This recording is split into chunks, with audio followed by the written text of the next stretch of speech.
Снова с вами продюсерский центр студии SDA и наш неповторимый лозунг «Приди и стань звездой».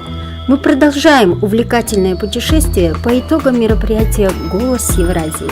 Итак, на этом событии года произошло действительно нечто удивительное. Лучшие таланты боролись за победу в новом грандиозном конкурсе «Голос Евразии».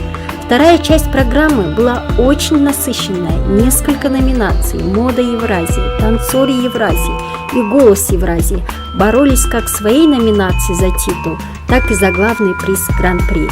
Также в завершении вечером прошел зажигательный гала-концерт с участием ярких артистов сегодняшнего шоу-бизнеса, артистов студии SDA и, конечно же, звезд нашей эстрады, которые покорили сердца зрителей.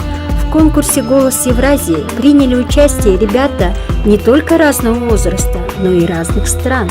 И у почетного жюри, и у наших VIP-гостей, и у многочисленных зрителей была возможность познать культуру разных народов мира.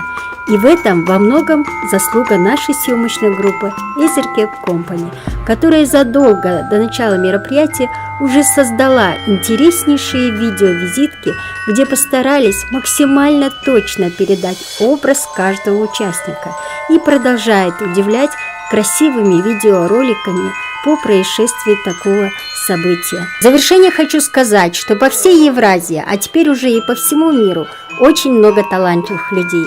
И последние дни мы просто не успевали обрабатывать. Итак, с вами навсегда студия SDA.